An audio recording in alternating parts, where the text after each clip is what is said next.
CM का तबीयत खराब है। तबीयत तो खराब है मांझी जी का, क्योंकि बीजेपी उनको भाव नहीं दे रही है और इन्हीं जैसे दलित नेताओं के वजह से दलितों का जो है ना राजनीति में कद नीचे होते जा रहा है। के पाठक का मेंटल लेवल गड़बड़ा गया है। 8,000 रुपया 8,500 रुपया लेता है सर्व शिक्षा अभियान से, 5,000 रुपया उस नाइट गार्ड को देता है। ये लूट नहीं है? यानी के पाठक लूट करवा रहे हैं। बिल्कुल लूट करवा रहे हैं। और किसी भी स्कूल में कभी भी चले जाते हैं, अनाप शनाप जो मन में आता है शिक्षकों के साथ करते, और उनका मानसिक संतुलन बिगड़ा हुआ है, उनका दिमागी जांच होनी चाहिए। नमस्कार, मेरा नाम प्रेम है और आप लाइव स्ट्रीट देख रहे हैं। नीतीश कुमार का कहा जा रहा है कि तबीयत खराब है, पर इस पर भी सियासत खूब हो रहा है, क्योंकि जीतन राम मांझी ने बड़ी मांग कर दी है। देखिए, साफ शब्दों में कह रहे हैं कि नीतीश कुमार का हेल्थ बुलेटिन जारी होना चाहिए। बात करने के लिए हमारे साथ कांग्रेस के कद्दावर नेता हैं, महिला विधायक है प्रतिमा दास। कैसे देखते हैं मांझी जी का बयान को? देखिए, मांझी जी जितना आजकल बयानवीर हो गए हैं, वो दलित समाज से आते हैं, हमारे अभिभावक तुल्य हैं, लेकिन इतना बयानबाजी यदि वो माननीय मुख्यमंत्री जी के साथ जब थे और इतना बोलते सलाह देते, जिस तरीके का रोज़ रोज़ उनका तरह तरह का बयान आता है, तो हो सकता है कि उसका कुछ असर पड़ता है।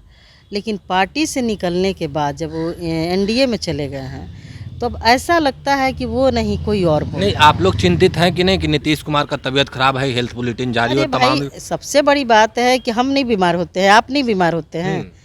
कौन ऐसा इंसान है जो बीमार नहीं पड़ता है? लेकिन ऐसी कोई बात नहीं है कि हेल्थ बुलेटिन जारी हो। और इतना चिंतित हैं आदरणीय मांझी जी, तो उनको खुद जा कर के समाचार पूछ लेना चाहिए। बार बार कहते हैं ना कि हम बिहार के पूर्व मुख्यमंत्री हैं, तो एक पूर्व मुख्यमंत्री होने के नाते एक वर्तमान मुख्यमंत्री का हाल समाचार जाके तो पूछ ही सकते हैं, और पूछ करके जनता को बताते कि उनकी तबीयत कैसी है। नहीं तो आप लोग चिंतित हैं कि नहीं है? चिंता वाली बात ही नहीं, तो चिंतित क्यों रहेंगे भाई? सीएम का तबीयत खराब है। तबीयत तो खराब है मांझी जी का, क्योंकि बीजेपी उनको भाव नहीं दे रही है। हाँ। इसीलिए वो बोल बोल के कुछ कुछ अपना बाजार बनाए हुए हैं, और इससे कुछ होने जाने को नहीं है। और इन्हीं जैसे दलित नेताओं के वजह से दलितों का जो है ना राजनीति में कद नीचे होते जा रहा है। नहीं, पर मांझी जी लगातार कहते हैं हम दलित हैं, नीतीश कुमार दलित विरोधी हैं, पर ये प्यार क्या कहलाता है? ये सब ये कहने की क्या बात है भाई? दलित दलित हैं। दलितों की कहने की ज़रूरत क्या है? आपने दलितों के लिए किया क्या है? आप करिए ना, आप ऐसे ही दलितों के नेता बन जाइएगा। ये बार बार बताने की ज़रूरत क्यों पड़ गई कि हम दलित हैं? कहीं ना कहीं आपको लग रहा है कि दलित आपसे दूर नीतीश होते कुमार जा के रहे हैं। साथ राजनीतिक साजिश चल रही है।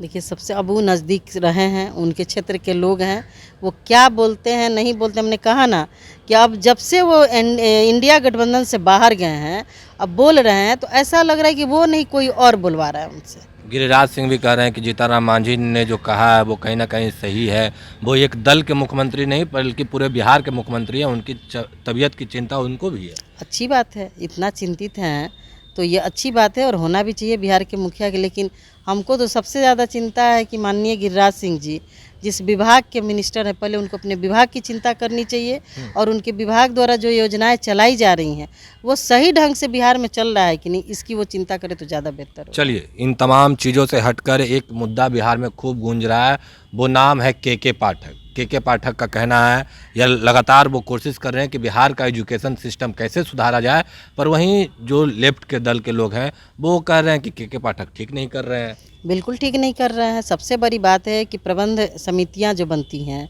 उसके अध्यक्ष स्कूलों के अध्यक्ष माननीय विधायक होते हैं, और किसी भी स्कूल में कभी भी चले जाते हैं, अनाप शनाप जो मन में आता है शिक्षकों के साथ करते हैं। अभी इन्होंने किया कि आउटसोर्सिंग से सभी स्कूलों में कंप्यूटर रखा जाए, कंप्यूटर की निगरानी के लिए आउटसोर्सिंग से क्या बोलते नाइट गार्ड रखा जाए। उस नाइट गार्ड को 8,500 रुपया दिया जाएगा, कंप्यूटर ऑपरेटर को 11,000 रुपया दिया जाएगा। ये कौन देगा भाई? तो सर्व शिक्षा अभियान से दिया जाएगा। और एक तरफ जहाँ बिहार सरकार आरक्षण लागू कर रही है, 75% आरक्षण का दायरा बढ़ा दिया गया। आउटसोर्सिंग वाले कभी किसी भी नियुक्तियों में आरक्षण के नियमों का पालन नहीं कर रहे हैं। सरकारी खजानों को माननीय मुख्यमंत्री जी के जो उनका सपना है उसको चकनाचूर करते हुए के पाठक जी आउटसोर्सिंग के लोगों से शिक्षा विभाग के पैसों को लुटवा रहे हैं। अच्छा, पैसों को लुटवा रहे हैं। आपने कहा कि किसी भी विद्यालय में चल जाते हैं, किसी तरीके से बात करते हैं, जो लेफ्ट के दल के लोग हैं उनका भी यही कहना है कि उन पर एफआईआर होना चाहिए। एकदम FIR होना चाहिए। हम तो यही कहेंगे कि के पाठक का मेंटल लेवल गड़बड़ा गया है, उनका मानसिक संतुलन बिगड़ा हुआ है, उनका दिमागी जांच होनी बहुत ज़रूरी है। दिमागी जांच हाँ बिल्कुल, चूँकि वो बैठ करके रोज़ फरमान जारी करते हैं अनाप शनाप। इस स्थिति ये हो गई है कि वहाँ के विधायक जो स्थानीय विधायक हैं उनको पता ही नहीं होता है कि कौन सा पत्र कब निकल गया, कब क्या। जब आप लोगों को भी पता नहीं हम लोग को कुछ पता नहीं होता है। और पहले कुछ दिन पहले लेटर निकला कि जो कंप्यूटर लगाया जाएगा सभी स्कूलों में 10+2 जितने भी विद्यालय हैं। उसके बाद में उसके ऑपरेटर ना कि बच्चों पढ़ेंगे नहीं अच्छा बात है, लेकिन आउटसोर्सिंग से आप उसमें बहाल कर दिए हैं कंप्यूटर ऑपरेटर का। तो हमारे यहाँ मान लीजिए 40 विद्यालय हैं। अब 40 विद्यालय में आपने आरक्षण के नियम का पालन किया? आप तो जिसको जो मन करता है वहाँ पे बहाल कर देता है, उसको कंप्यूटर को ऑपरेट करने आता है कि नहीं। अभी जांच हो जाए तो किसी को कुछ भी नहीं आता। तो ऐसे कैसे चलेगा भाई? एक तरफ आरक्षण का दायरा बढ़ाया जा रहा है, एक तरफ आउटसोर्सिंग से बहाल की जा रही है। सफाई कर्मचारी में कौन रहता है? दलित पिछड़ा गरीब आदमी ही झाड़ू लगाएगा, और तो कोई लगा नहीं सकता। वहाँ पर ये लोग आउटसोर्सिंग से जिसको मन किया रखा, 8,000 रुपया 8,500 रुपया लेता है सर्व शिक्षा अभियान से, 5,000 रुपया उस नाइट गार्ड को देता है। ये लूट नहीं है? यानी क्या पाठक लूट करवा रहे हैं? बिल्कुल लूट करवा रहे हैं, और उनका मानसिक संतुलन बिगड़ा हुआ है, उनका दिमागी जांच होनी चाहिए।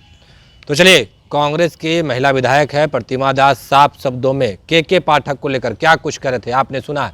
बाकी की तमाम खबरों के लिए बने रहे लाइव के साथ। धन्यवाद।